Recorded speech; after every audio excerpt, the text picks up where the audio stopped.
दा थांनाय जि मोनसे सनितपुर जिल्लानि सिङाव जे बेलस्रियाव मोनसे जे घटना जानानै थांबाय जोंना बारग' एक्स एनडिबि आदा नायजाबखौ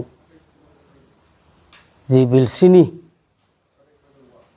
आनसलिकनि सेक्रेटारि प्रेसिडेन्टजों लोगोसे एबसुनि सेक्रेटारि प्रेसिडेन्टजों लोगोसे गुबुन गुबुन सनितपुर जिल्लायाव थानाय गुबुन गुबुन आनसलिकनि आरो जिल्लानि मावथि कर्मि बिथांमोनहा माखासे बाथ्राखौ लानानै जाय माने आदा नायजाबखौ बुनसु आफाद मोनसे दानो नागिरहैदों होननानै जि मोनसे देहायारि गाग्लोबनाय जि बुनाय जाथाय जि सोमजिदों बेखौ बुनसुनिफ्राय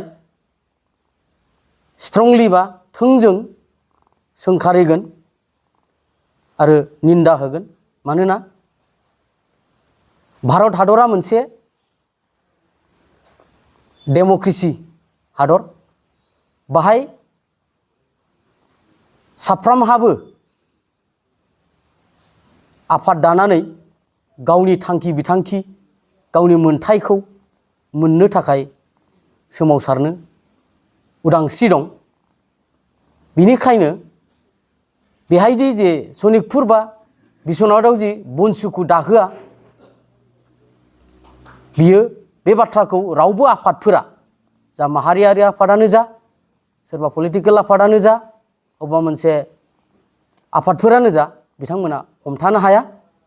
मानोना भारत हादराव गावनि मोनथायखौ मोननो थाखाय आफादफोर दानानै सोमावसारनो हायो आरो उदांस्रिखौ नागिरनो हानायनि मोनथाय दङ।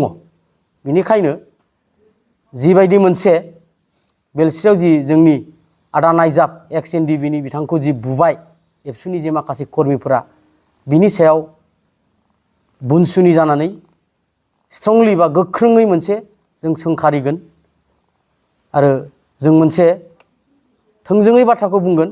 बेबायदि देहायारि गाग्लोबनाय बा बुनाय जाथायखौ जुदि एबसु साइडनिफ्राय लाबोबाय थायोब्ला बुनसुनि जे माखासे बिबानगिरिफोरनि सायाव बा सापर्टारफोरनि सायाव दि मोनसे बुनाय बा देहायारि गाग्लोबनायखौ जुदि लाबोबाय थायोबा बुनसुआबो सिरियै जिरायनानै थानाय जानाय नङा। जि जाथाय जानानै थांबाय जों गोबां मोनसे बर' जाथिनि गेजेराव मोनसे दुखुनांथाव जाथाय। जाथि हिसाबै दिनैनि दिनाव बे जानायनि मोनसे परिस्थितियाव गैयामोन बा जानो नाङामोन।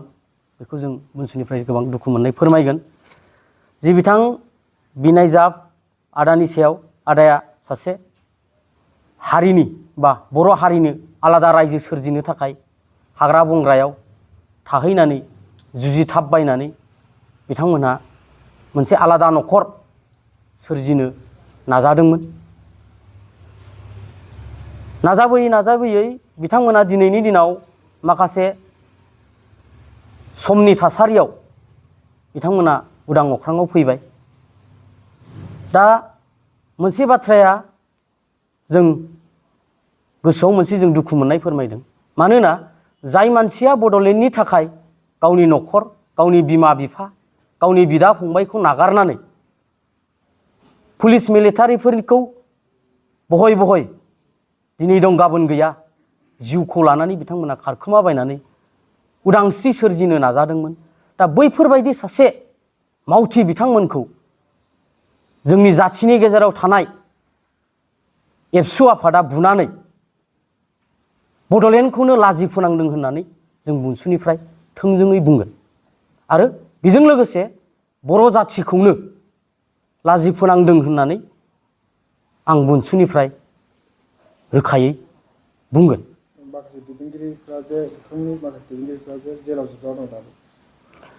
बिथांमोननि मोनसे दुखुनांथाव दि मोनसे थांनाय 2020आव जि मोनसे पिस एग्रिमेन्ट जालांबाय।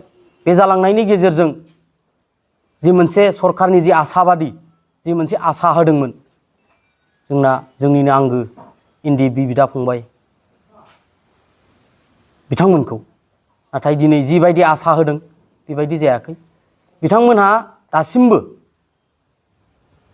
बड'लेण्ड आलादा सोरजिनो ओंखारलांनायनि बा बड'लेण्ड रायजो सोरजिनाय थांनायाव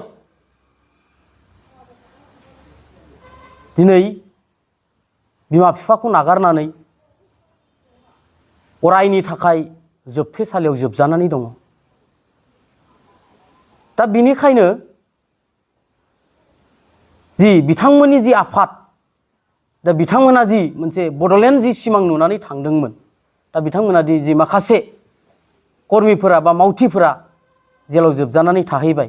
दा माखासे जि आदा नायजाबमोन बायदि बिथांमोना दिनै दङ।